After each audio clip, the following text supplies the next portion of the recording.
Un quart d'heure, c'est dans l'air, revient sur l'interview d'Emmanuel Macron. Hier, une interview accordée depuis le palais de l'Élysée. Le président a voulu effacer l'image du président des riches, préférant l'image d'un président qui veut encourager ce qu'il appelle les premiers de cordée. Vous retrouverez Caroline Roux à 17h46 dans C'est dans l'air, qui est intitulé ce soir « Macron et les premiers de cordée ». Tout de suite, c'est-à-dire...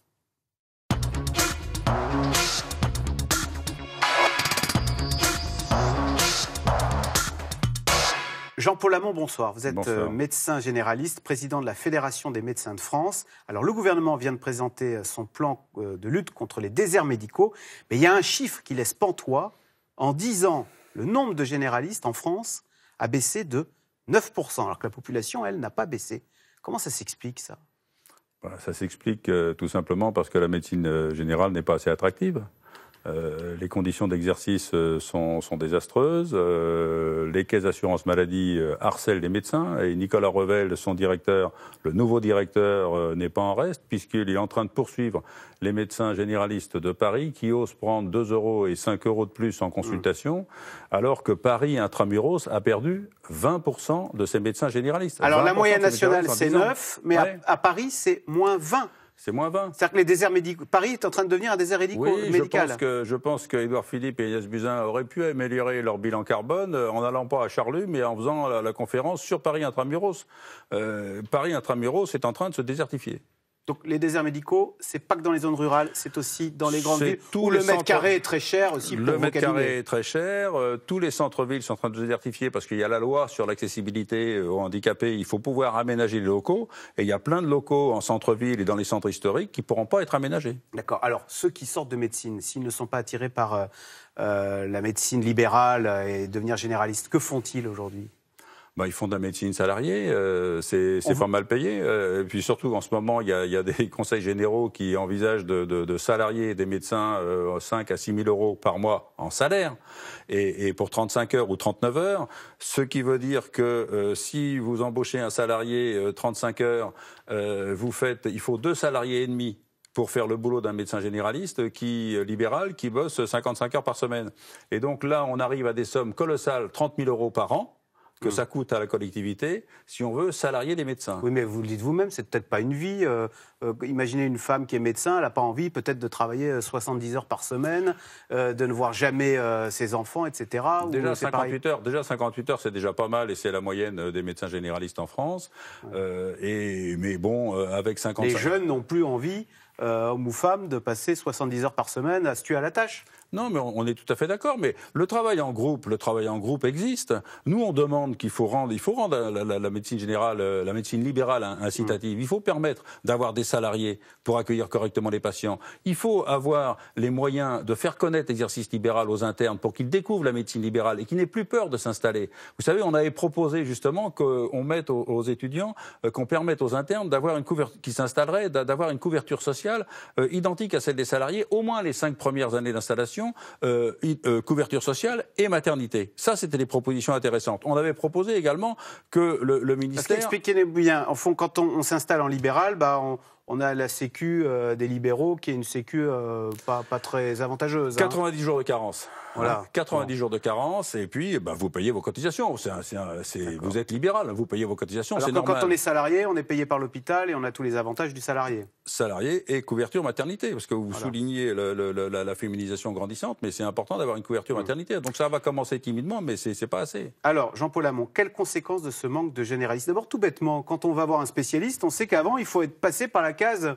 généraliste, donc c'est très handicapant, ça, s'il n'y a plus de généraliste. En théorie, hein, mais visiblement, ce parcours de soins n'est pas respecté. Ce qu'on demande au gouvernement, c'est qu'il fasse une vraie réforme de la santé, une vraie réforme. On ne peut pas continuer à dépenser des sommes, avoir 25% de lits d'hôpitaux de plus que la moyenne. Il faut faire en sorte qu'il y ait une médecine libérale qui soit sur le terrain, qu'on fasse connaître qu'elle travaille dans de bonnes conditions, avec du personnel, avec un secrétariat ou avec un assistant médical, pour accueillir correctement les patients qui n'ont rien à faire à l'hosto.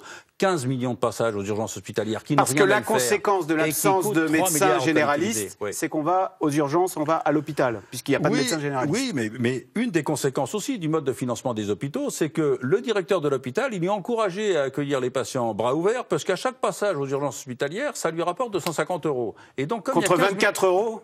Alors, donc, chez un si vous voulez, généraliste. là, ça coûte 3 milliards à la collectivité. Donc il est temps d'organiser les soins et de faire en sorte que l'hôpital collabore vraiment avec la ville. Alors, Jean-Paul Hamon, face à cette pénurie de médecins généralistes, on sait que beaucoup de collectivités locales se démènent pour faire venir des généralistes dans certaines villes, et elles ont parfois recours à des médecins formés à l'étranger, où le niveau de formation n'est pas... Enfin, certains se plaignent du niveau de formation. Écoutez par exemple ce témoignage de médecins qui exercent dans un hôpital en région parisienne et qui ont accueilli des jeunes diplômés, des jeunes internes en provenance de Roumanie. Écoutez.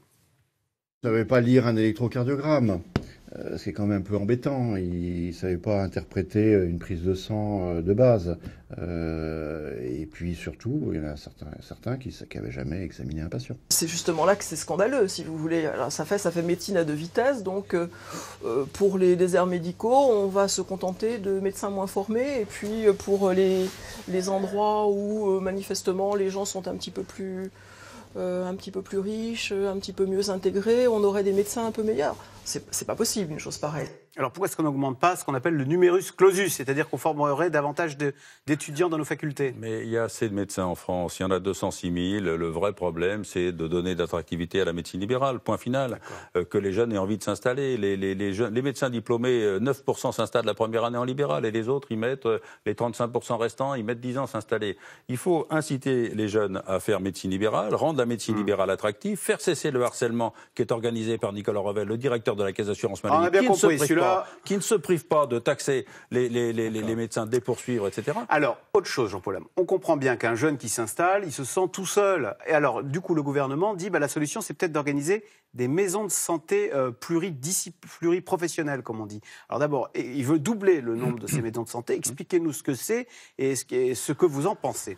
Alors, les maisons de santé doublées, d'abord 1000 maisons supplémentaires. Je pense à mes amis normands et au président de la fédération de l'Union régionale des médecins libéraux, Antoine Leveneur, qui, en Normandie, en 8 ans, a organisé 3500 réunions. 3500 réunions pour avoir 107 maisons de santé et pôles de santé en Normandie.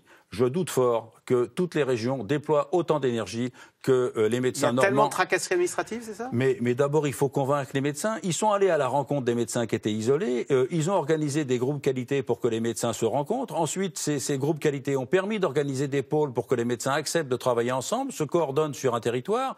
Et puis ensuite, quand la maison de santé a été, quand la maison de santé s'est imposée, ils en ont créé quelques-unes, mais pas forcément d'immobilier. Vous savez, il y a beaucoup de médecins qui travaillent de façon regroupée avant que ce soit à la mode. C'est un mode d'exercice qui est très confortable.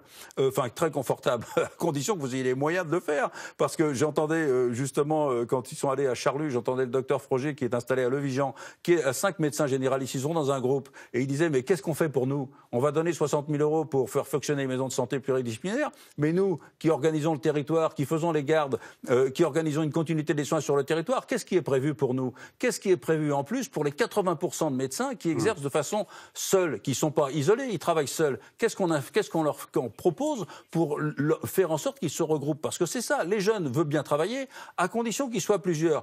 Pas forcément dans des maisons hypertrophiques qui coûtent cher et qui posent la question de l'indépendance des médecins. Ce plan-là, pour essayer de faire revenir, qu'il y ait davantage de médecins généralistes. Alors, il y a une autre piste, la télémédecine.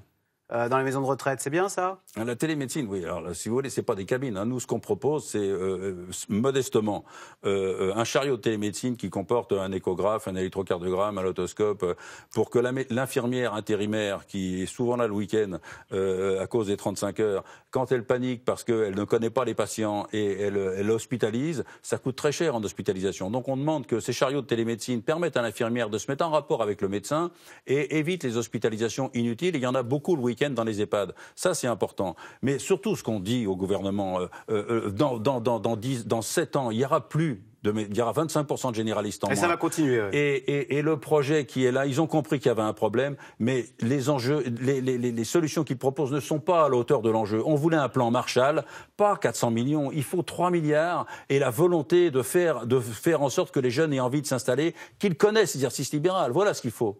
Merci beaucoup, Jean-Paul Hamon, donc médecin généraliste et président de la Fédération des médecins de France. Merci. Vous restez avec nous tout de suite. Caroline Roux, C'est dans l'air, qui revient sur l'interview du président de la République hier soir. C'est dans l'air est intitulé ce soir « Macron et les premiers de cordée ».